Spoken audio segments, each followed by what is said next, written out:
Vamos fazer um resumão aqui do que a gente viu lá. Aí, se sobrar alguma dúvida, vocês me falam, certo?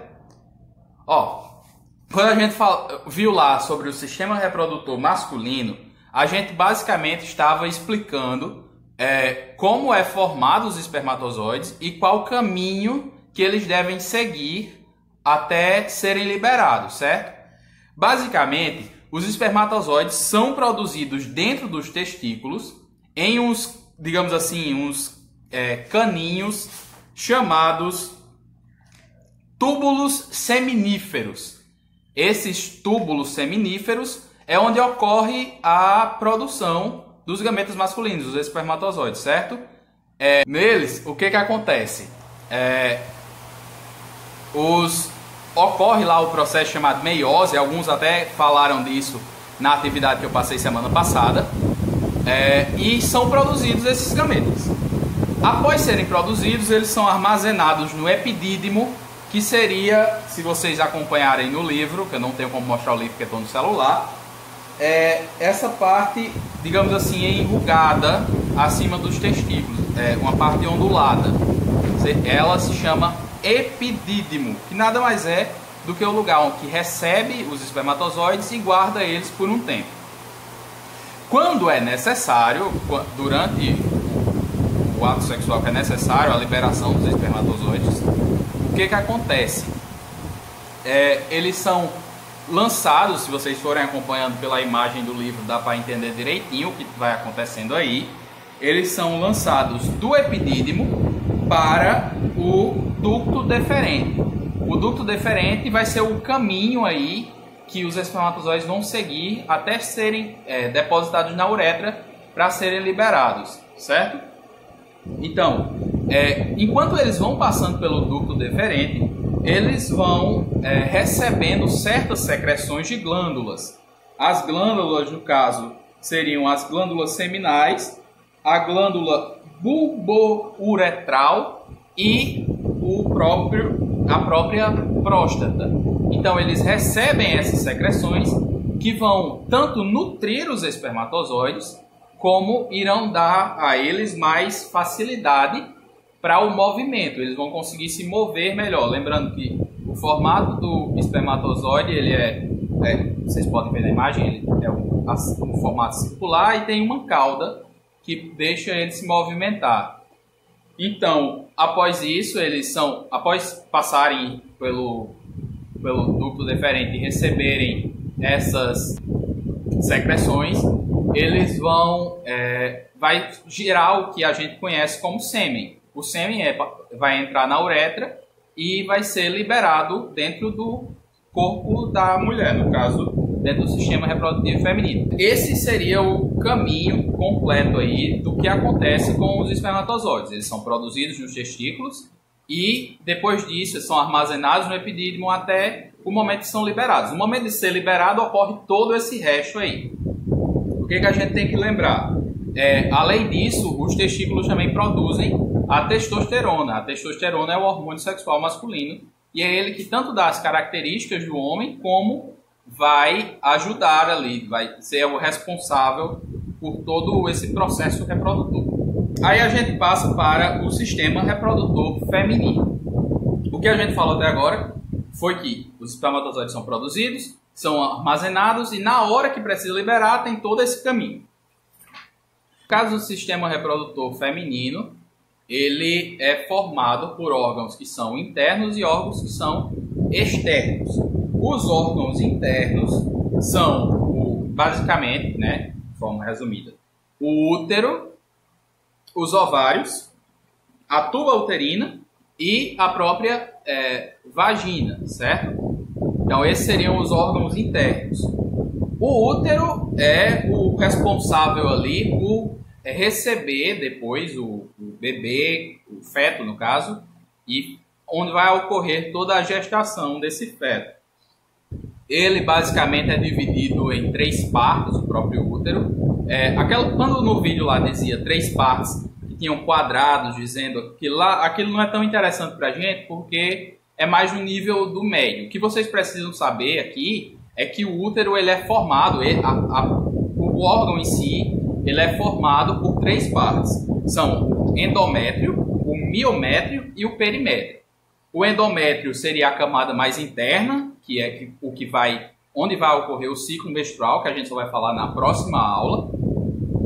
E o miométrio seria a camada de músculo que forma o ovário. Se vocês acompanharem no livro, a imagem, vocês vão ver aí essa parte, a própria parede aí larga do útero seria o miométrio. Essa parte muscular, esse músculo, ele vai ser tanto responsável depois por expulsar o bebê do útero, como ele é responsável por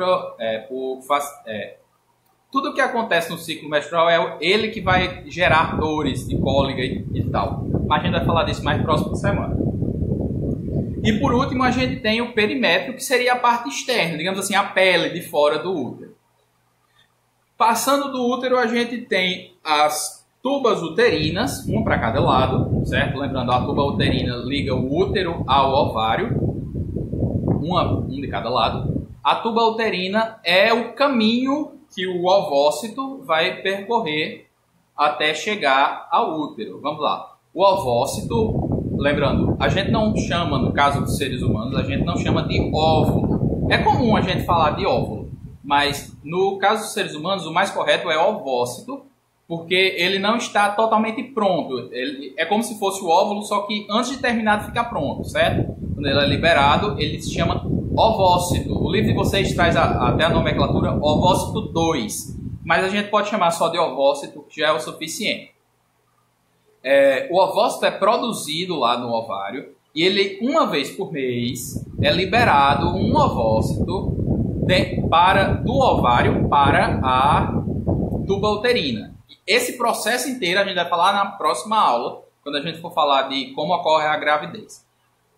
Então, o ovócito é liberado do ovário e ele passa para a tuba uterina, onde na tuba uterina é que ocorre a fertilização. A gente sabe que durante o ato sexual, quando é liberado os espermatozoides dentro do sistema reprodutor feminino, são liberados muitos, centenas de milhares de espermatozoides. E alguns deles vão por um desses caminhos, ou por uma tuba, outros vão pela outra. E uma das duas vai ter sido liberado um ovócito. Então, os espermatozoides por esse caminho encontram o ovócito dentro da tuba uterina e lá ocorre a fertilização do ovócito. E daí a gente sabe, vai gerar o zigoto vai crescer, gerar um embrião e todo o processo que vocês até fizeram um resumo disso. Então, a última coisa interna é a própria vagina. A vagina, ela é a parte interna também. Seria um tubo muscular. Isso aí não tem nem o que dizer.